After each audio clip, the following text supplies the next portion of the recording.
해마다 맞이하는 우리가 천고마비의 계절, 감사의 절기를 맞이했습니다. 하지만 우리 마음은 청명한 가을 하늘처럼 막지가 못합니다. 경제는 IMF 때보다 더 어렵다고 하는데 실제로 여기저기서 경제적 신음소리가 우리 귀에 들어옵니다.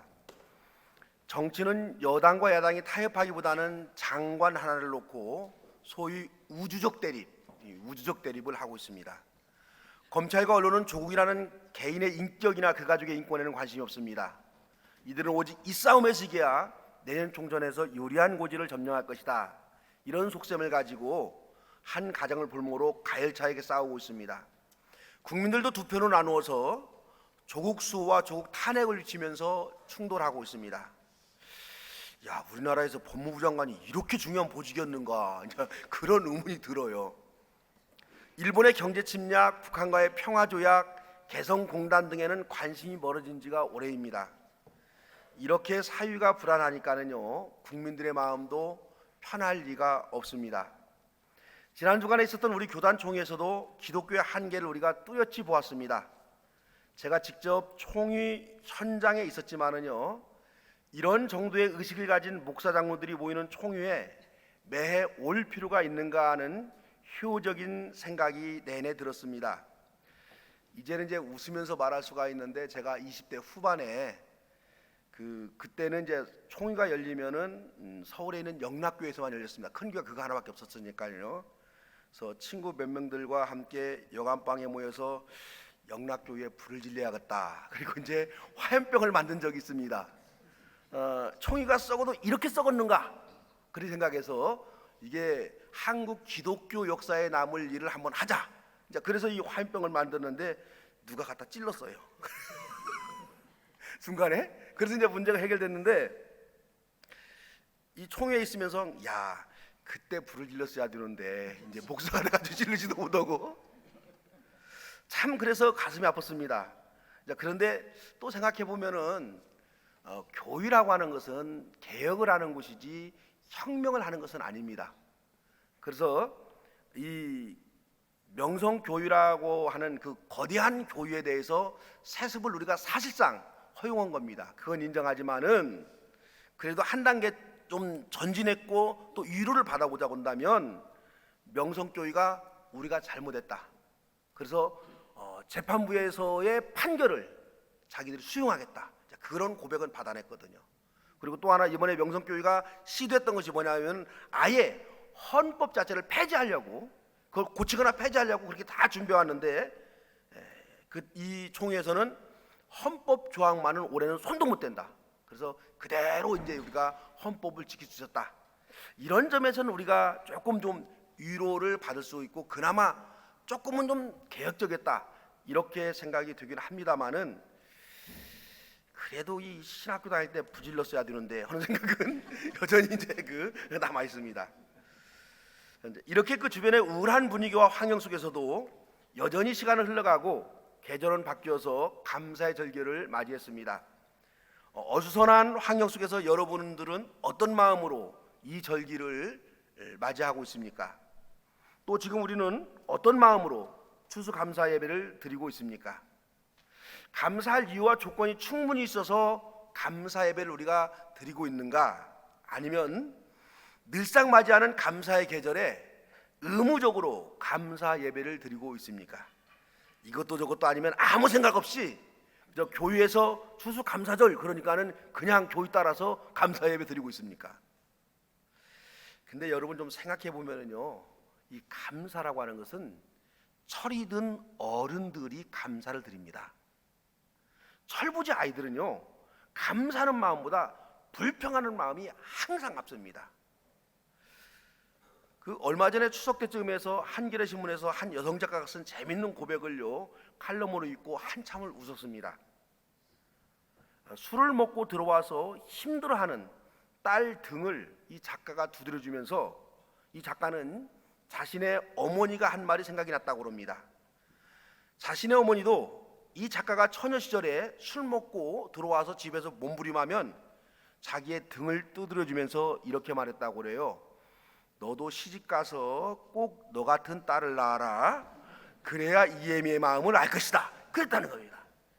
그래서 이 작가가 자기 딸의 등을 두드려주면서 자기 어머니에게 전화해서 엄마의 말이 드디어 성취되었습니다, 그러고 싶었다는 거예요. 결혼하기 전에는 부모에게 불평이 앞섰던 철부지들이 결혼해서 아이를 낳고 키우면서 엄청난 사실을 깨닫습니다. 우리 부모님도 나를 이렇게 힘들게 키우셨구나.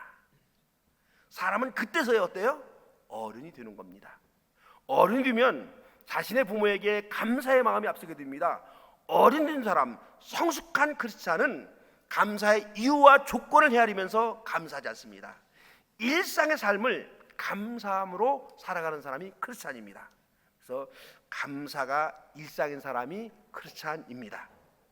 오늘 구약 본문의 말씀은 이스라엘 백성들이 가나안 땅에 들어가면 농사를 지은 한 해의 수확을 가지고 여호와 하나님께 감사 제사를 드리라, 이렇게 권면하는 말씀입니다. 그해 첫 곡식을 바치는 절기, 그 절기는 우리 풍습으로 하면 뭐예요? 우리가 추석이죠. 추석의 근본 정신은 첫 번째 수확한 열매를 가지고 조상님께 감사 제사를 드리는 겁니다. 기독교는 첫 수확을 가지고 드리는 예배를 갖다가 추수감사절, 감사절 그러죠. 그래서 우리 교회는 추수감사절을 추석에 맞추어서 드리고 있습니다. 공식적으로 한국교회 추수감사절은 11월 셋째 주입니다. 이것은 미국의 추수감사절 전통에 따라서 그런 겁니다. 우리 교회는 미국 교회 전통이 아니라 우리 문화의 지평융합을 우리가 해서 추석이 지난 한 주 후에 추수감사 예배를 드립니다. 이스라엘 백성들이 한 해의 수확물을 가지고 예배를 드리는 데는 크게 세 가지 특징이 있습니다. 첫째는 이 땅에서 생산된 모든 것의 주인이 하나님이심을 선언하는 그런 제사입니다.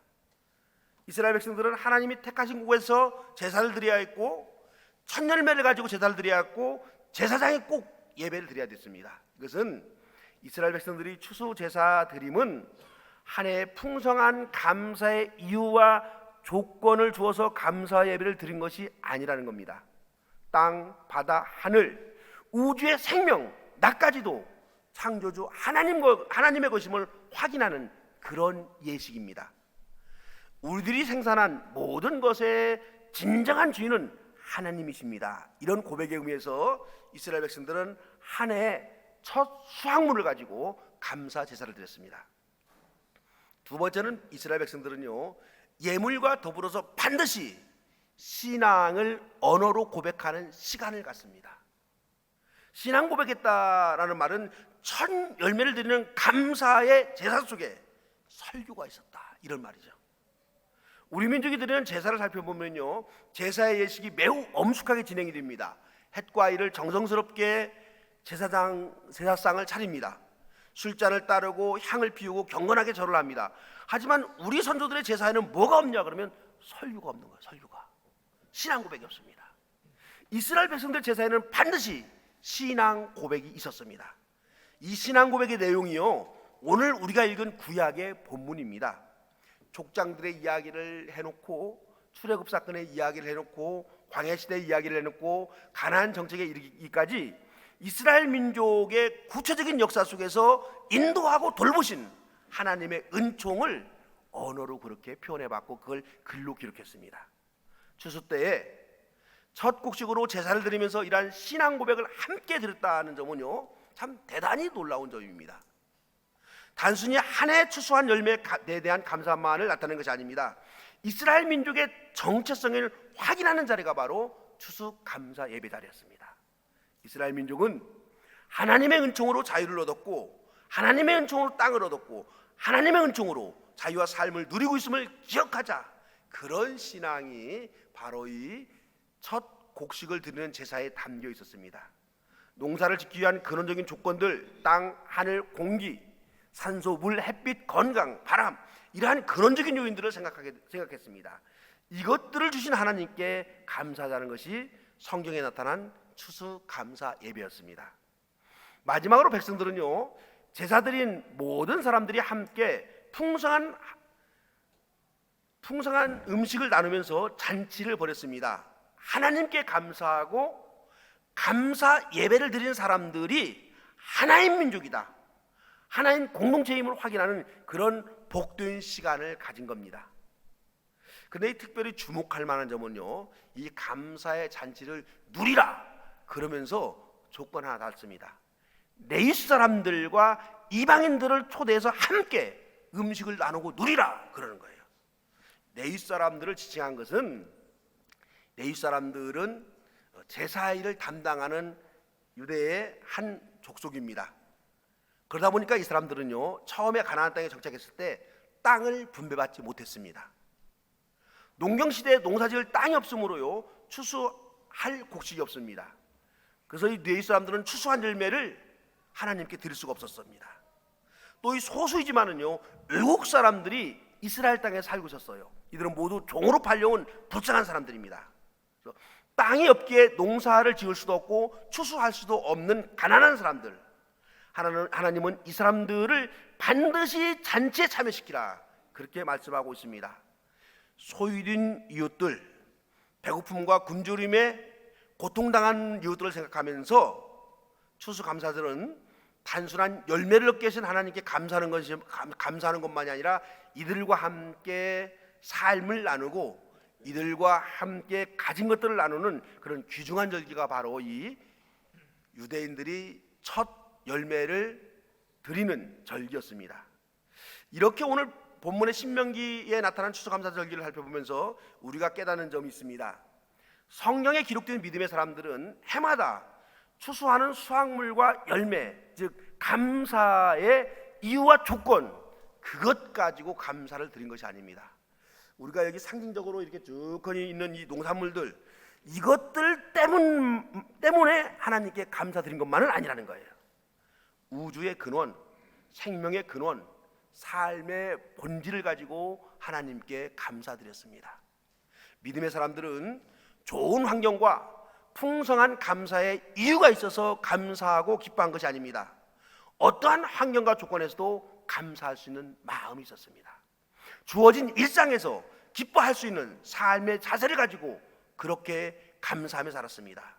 이렇게 믿음의 사람들은 감사가 생활 속에 배어 있는 사람들이었습니다.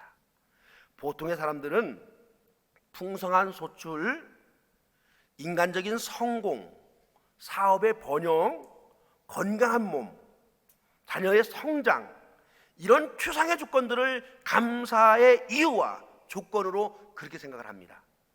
하지만 믿음의 사람들은 이런 추상의 이유와 조건에서만 감사드리지 않았습니다.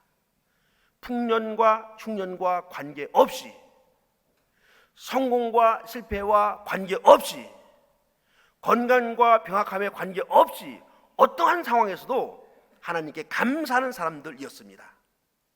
이렇게 어떠한 형편과 저주에서도 감사하며 살아간 사람이 바로 믿음의 사람들이고 크리스찬입니다. 우리 현대인들은요, 많은 스트레스, 긴장 속에서 살아갑니다. 현대 무서운 병들은요, 과도한 스트레스, 과도한 긴장에서 출발한다. 의사들이 그런 진단을 많이 내립니다. 건강하고 오래 살고 싶으면 긴장에서 벗어나라, 그런 말 하는 거죠. 하지만 저는 이 긴장 상태에서 벗어나게 해달라, 그렇게 기도하고 싶은 것이 아니라 이 긴장 상태를 이길 수 있는 힘을 달라, 그렇게 기도하고 싶습니다. 제가 이 감사의 계절을 맞이해서 하나님께 받고 싶은 은총이 있습니다. 그것은 나의 삶 속에서 지속되는 이 긴장을 빨리 벗어버리고 평안한 상태로 있는 그런 은총을 달라, 그런 게 아니고 이 스트레스와 긴장을 이기고 뛰어넘을 수 있는 은총을 주세요. 그런 은총을 받고 싶습니다. 여러분, 삶은 긴장의 연속이고 고통의 바다를 항해하는 겁니다. 삶은 환경과의 저항이며 도전입니다. 이 긴장과 고난은 우리를 죽이는 것이 아니라 오히려 우리를 돌아보게 만듭니다. 우리를 겸손하게 만들고 우리를 사람 되게 만드는 꼭 필요한 요소들입니다. 다만 우리는 우리 삶 속에 있는 모든 긴장과 고난을 헤치고 달릴 수 있는 힘, 그리고 이것들을 견딜 수 있는 인내력, 이것들이 여러분 우리가 필요합니다. 항상 기뻐하라, 범사에 감사하라, 이렇게 말씀 사도 바울은요, 언제나 긴장과 스트레스와 고난 속에서 일생을 산 사람입니다. 바울은 자신의 인생을 경기장에서 골인정을 향해서 힘차게 달려가는 경주자다, 그렇게 비유합니다. 그래서 바울은 어서 빨리 이 달리기를 멈추고 경주하는 긴장감에서 해방되기를 원하지 않았습니다. 바울은 기쁨의 조건과 감사의 이유가 넘쳐나게 해달라, 그렇게 기도하지 않았습니다. 다만 이 바울이 처한 환경이 어떤 환경이든지 간에 이 환경에 저항할 수 있는 힘을 달라, 그렇게 기도했습니다. 가진 조건을 뛰어넘어서 감사하는 마음을 달라, 그렇게 기도했습니다. 그래서 이 바울은 자신에게 끊임없이 닥치는 고난과 아픔, 이로 인한 긴장과 스트레스는 오히려 바울을 겸손하게 만들고 바울을 사람 되게 만들고 결국에는 이 긴장과 고난이 바울의 자랑거리가 되고 영광이 된다, 이렇게 바울은 고백했습니다. 그래서 여러분, 바울은 일상의 삶 속에서 늘 감사하며 살았던 믿음의 용사입니다. 바울 사도의 이 모습을 생각해보면서 이 감사의 계절에 우리가 필요한 것은 우리 삶의 곳곳에서 도사리고 있는 우리를 긴장하게 하는 많은 것들을 이길 수 있고 우리를 아프게 하는 모든 고난을 견딜 수 있게 하는 힘과 지혜와 인내 아닌가.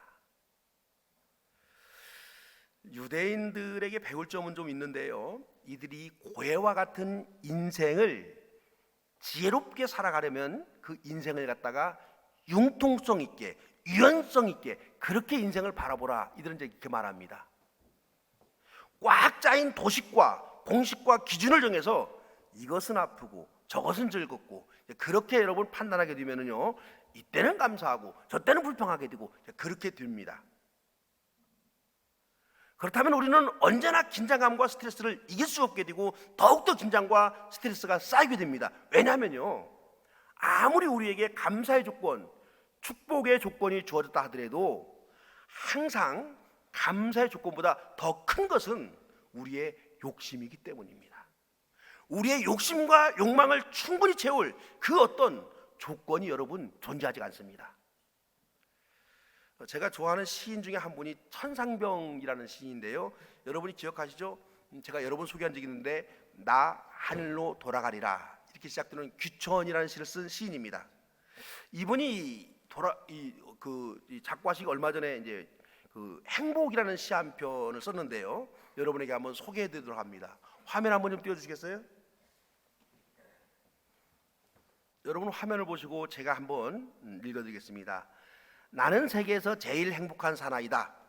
아내가 찻집을 경영해서 생활에 걱정이 없고, 대학을 다녔으니 배움에 부족이 없고, 시인이니 명예욕도 없고 충분하고, 이쁜 아내니 여자 생각도 없고, 아이가 없으니 뒤를 걱정할 필요도 없고, 집도 있으니 얼마나 편안한가. 막걸리를 좋아하는데 아내가 다 사주니 무슨 불평이 있겠는가.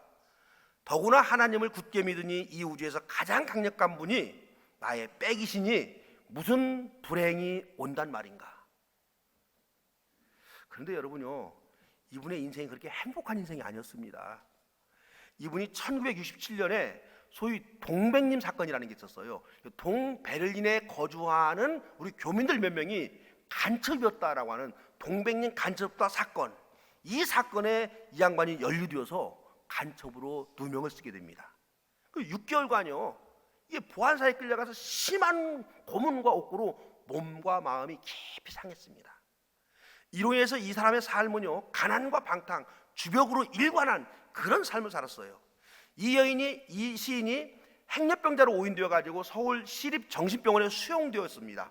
그때 친구들은요, 그 사람을 못 찾으니까 이게 죽었다 생각을 하고 너무도 그의 시가 아까워 가지고 시를 모아가지고 편집을 해서 시집 새라는 시집을 냈는데, 그 새라는 시집이 유고 시집입니다. 유고 시집이 뭐예요? 죽은 다음에 내는 시집. 출판했어요. 이렇게 아픔을 가진 사람입니다. 그런데 이분은 일생 동안 자신이 억울하게 간첩으로 몰려서 심한 옥살이 했다, 이 이야기를 안 씁니다. 시에서 나타나지 않습니다. 이분은 자신의 사연 많은 인생을 해학과 융통성으로 넉넉하게 해석해내고 있습니다. 여러분, 저 시 중에 그 밑에 제가 이 줄로 쳐놓은 게 있죠? 여러분 다시 한번 보세요. 거기 보면은요, 특별히 아이가 없으니 뒤를 걱정할 필요도 없고, 여러분 그랬는데요, 이분이 간첩으로 누명을 쓰고 전기 고문을 심하게 당합니다. 그리고 그 후유증으로 아이를 낳을 수 없는 불구자가 되는 거예요. 이미 결혼 전에. 그래서 이런 상태에도 이 시인은 그런 자신의 처지를 비관하지 않습니다. 단 한마디도 고문의 아픔과 후유증을 말하지 않고 오히려 자식이 없으니 뒤를 걱정할 필요가 없다, 여유를 보이고 있는 거예요.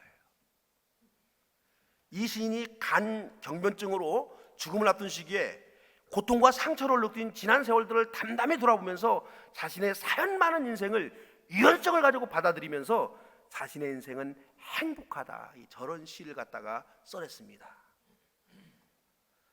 우리 삶의 조건이 어렵고 형편없습니까? 융통성, 유연성을 가지고 우리가 당한 삶의 조건을 여러분 한번 바라보시기 바랍니다.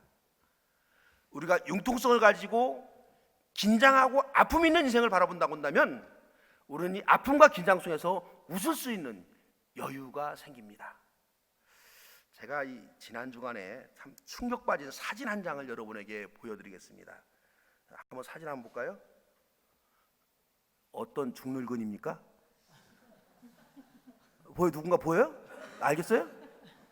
머리가 저렇게 다 빠지고, 이게 제가 이 발표 보는데 우리 장모님이, 같이 간 장모님이 사진 찍어가지고 보내줬는데 깜짝 놀랐어요. 어떤 중늙은이가 이렇게 쳐다봤더니 저예요. 이 사진을 보면서 여러분 참 처음에는 당황했습니다. 야, 나도 이제 많이 사갔구나. 서러웠습니다. 그래서 제가 이제 교회 와가지고 19년 전에 강림교회에서 왔을 때 사진 한번 좀 찾아봐 달라고 해서 제가 한번 찾아봤습니다. 한번 보세요. 어때요? 이 총각 목사 같잖아요. 우리 교역자 중에 가장 젊은 윤관 전도사보다 훨씬 더 젊게 보이죠? 두 사진을 비교해 보니까는요, 이 참 너무 슬픕니다. 그래서 한번 비교를 한번 해봤습니다. 한번 보세요.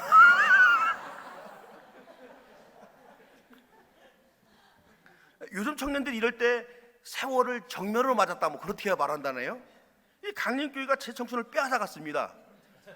윤철 장모님, 제 청춘 돌려주세요.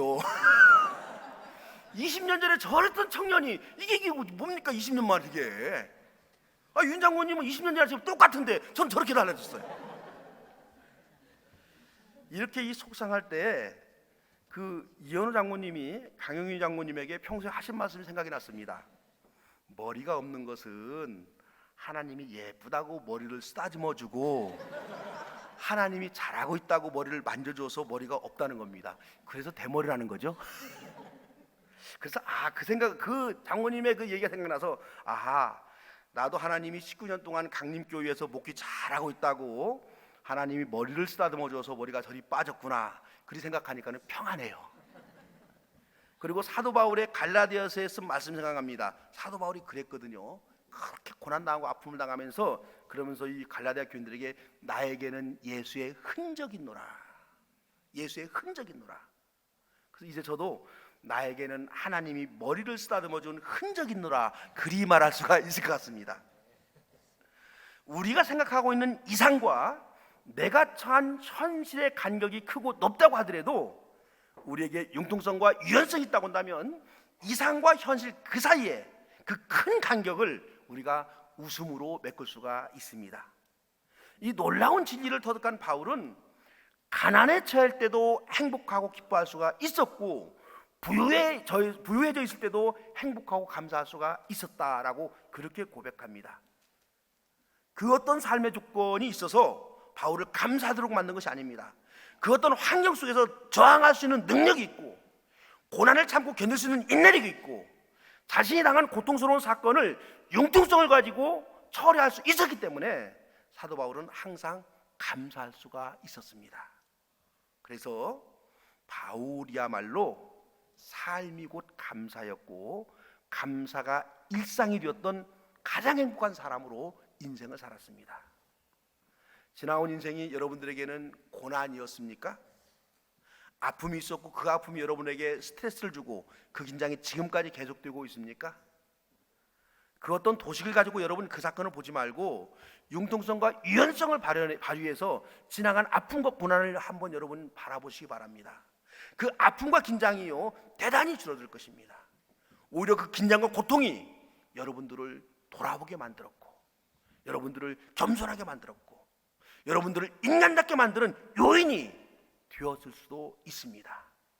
그렇게 여러분의 인생을 유연한 마음으로 바라볼 수가 있고 긴장과 고난을 견뎌낼 수 있다고 한다면 저와 여러분도 범사에 감사가 넘쳐나고 항상 기뻐하는 마음으로 그렇게 기쁜 마음에 가득한 일상을 우리가 살아갈 수가 있습니다.